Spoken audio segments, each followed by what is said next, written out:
In today's tutorial, I'm going to show you how to enable the energy saver on your HP laptop, tablet, or desktop computer.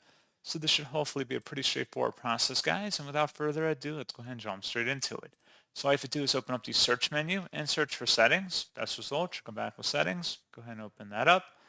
On the left side, select System, and then on the right side, scroll down and select Power. And where it says Energy Saver, reduce power consumption and increase battery life by limiting some background activities. Click on that and then toggle it to the on position to always use Energy Saver, and that's all you have to do. So pretty straightforward process, guys, and as always, thank you for watching. I do hope those will help you out, and I do look forward to catching you all in the next tutorial. Goodbye.